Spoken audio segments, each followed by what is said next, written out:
Hello, good evening, and welcome to another week of minimalist barbell training. This week starts off on Monday with some squats, 96 kilos for 8 reps. Let's see what this old man can do.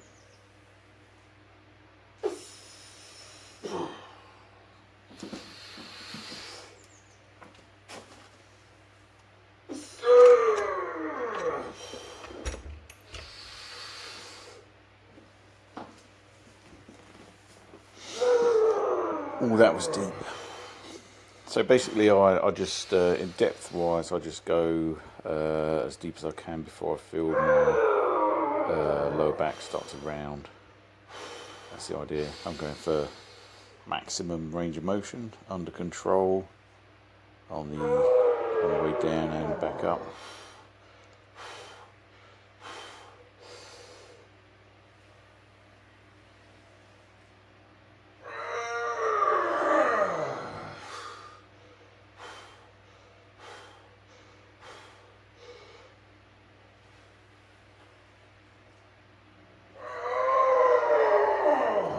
These squats are getting pretty damn hard, to be honest, so I'm not sure how much longer I'm going to be able to keep adding weight.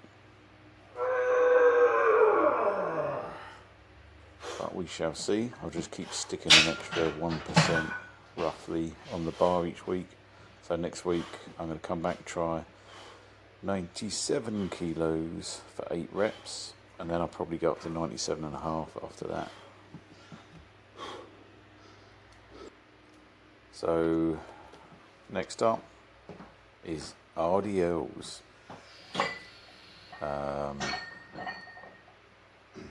Yeah. So this is something new I've added in because I want to try and hit everything twice a week with one set twice a week with 2 different exercises. So Monday is now big squat day followed by a small deadlift, and in this case I'm going with RDL. This is just a kind of opening guess at what a weight would be for 12 reps. I think it turned out to be a bit on the light side, although my grip does give out towards the end, as we shall see. Form wise, the idea is to go down until you feel your lower back start to, not to round, but just to open a bit. And then that's it, because it gives you a nice stretch on the hamstring that you don't normally get with deadlifts. So I think there's another rep in the tank, just trying to get some blood back in the forearms. Not sure how many more reps there are, maybe 1 or 2. And there we go, 1 rep. Easy peasy. That was easy, so I'm going to jump up from 66 to 67.5, and then go from there. So, Tuesday, benches and rows. I think looking at the bar, that isn't 75 kilos. I think it was 64.5, because I wasn't concentrating on what I was doing, so I misloaded the barbell. So this should have just been, but anyway, it's like 74 3/4, some ridiculous weight. Let's just pretend it's 75, because that was what I was supposed to do. So first couple of reps look easy. I kind of half think the supports are, or the spotter bars are set too high. I think I'll have to experiment next week. Maybe I'll stick them lower, see if I can still escape out from under the bar with lower supports, because where they are, it sometimes touches them, and obviously that throws you off a bit. But anyway, so is it time for a grindy last rep? Here we go. In the pins. Got that one in the bag. 76 kilos next week. Onwards and upwards.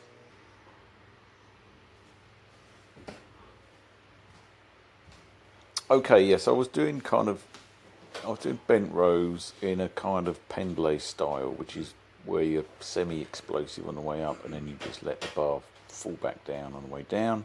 I kind of don't like that. I don't like explosive movements or where you don't control the negative. So I thought I'd change things up a bit and just try something else. And this is a seal row setup that I saw somebody do on YouTube, so I thought I'd give it a go.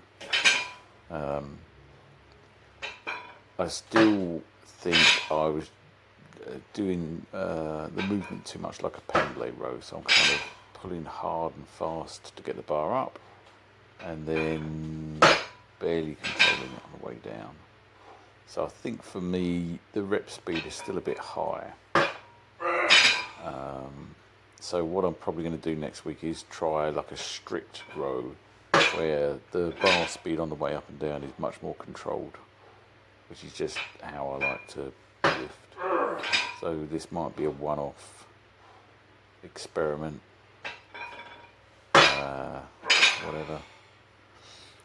Yeah, I'll get this sorted out. I'll pick out a type of row that I like and then just stick with it for a long time. But I think I'll try strict rows next week. Okay, moving on to Thursday. Wednesday's off, so Monday is a big squat and a small deadlift, so Thursday is a big deadlift and a small squat. I was doing trap bar deadlifts, and then I kind of thought it's not really very specific to any muscle group. I like trap bar deadlifts, but it's very much a general body movement, which I'm not necessarily a fan of. So then I was going to do conventional deadlifts. I just tried those, and it just feels weird because you're not really specifically targeting anything. It's just lifting a bloody heavy weight up and down. So my go-to tends to be a stiffer leg deadlift where basically your hips are higher and then you've got a longer range of motion and it feels much more hamstring centric. Like 90%, 95% of the movement is around the hip with only a small amount of movement at the knee joint, so that seems to make more sense to me. Anyways, and so I thought, as soon as this is new exercise, I haven't done it for quite a while, I thought I'd start at 12s.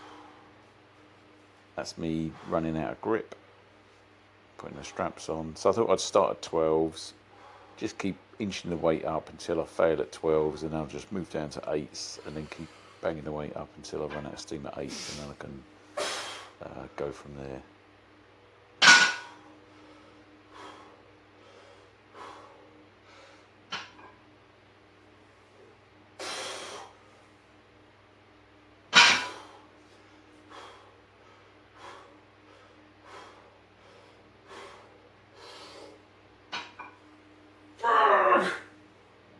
So still got about 95% of the movement is around the hip joint, which is good. Come on, Grandad, one more rep. No, that's it. Okay. 12 reps, there we go. That was pretty hard, so I'll just stick a kilo on for next week. No need to rush things. So that was my big deadlift. Follow that up with a small squat, which is front squats. As with everything, it's just one top set. Just do a bunch of warm-ups, going down to single rep warm-ups, 4 or 5 of those, and then one top set.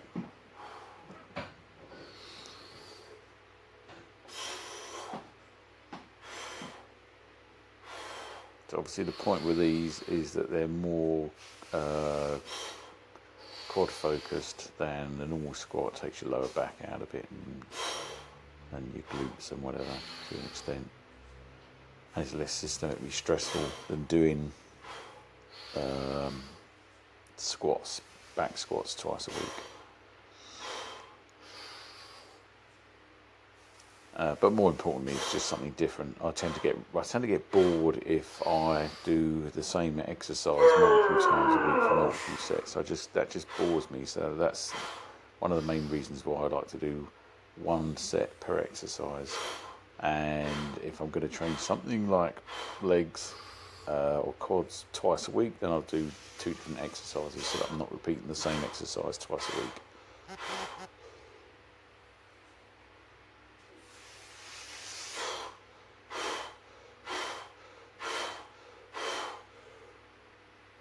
So there we go. Come on, Grandad.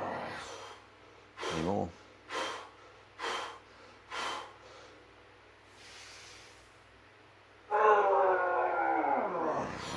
Nice. Oh, still some more reps. So as I've said before, I use a kind of a big green resistance band around my neck, and then I can wrap that around the bar and hold on to it. And I find that's a really comfortable way to do these.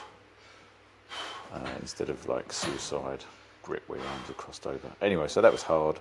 So just 1 more kilo. That's it. Come back next time, do 72.5 kilos.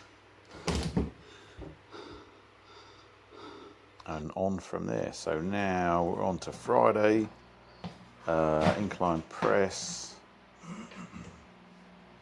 65.5 kilos, which I think is probably half a kilo up from last week.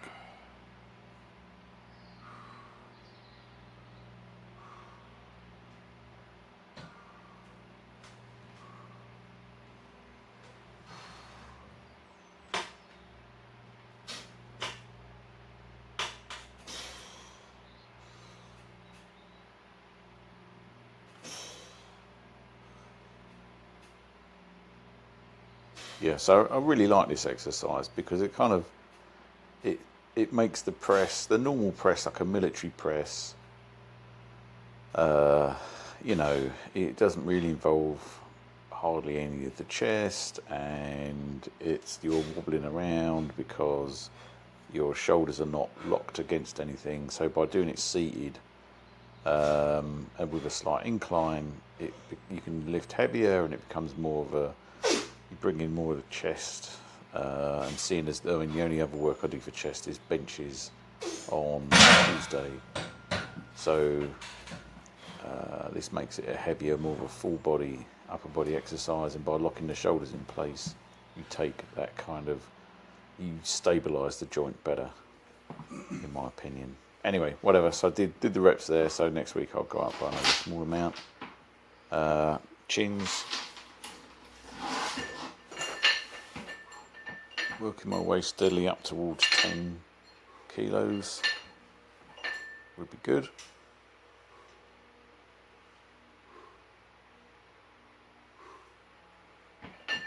Underhand grip to try and get some bicep work.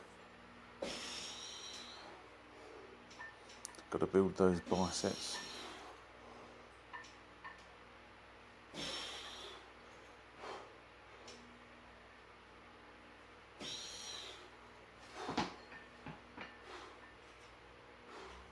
Yeah, so as usual, chins you just kind of, or I end up swinging around a bit. So after 3 or 4 reps, just pause, put your feet on the floor, take any swing in out of it, give your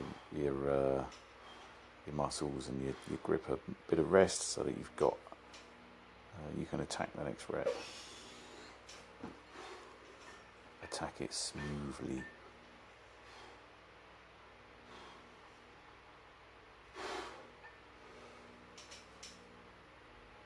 Come on in, get it up. Here we go. Oh, codger.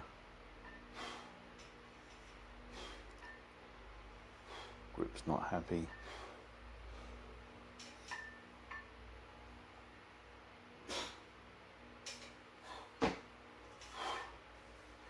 There we go, that's all the reps.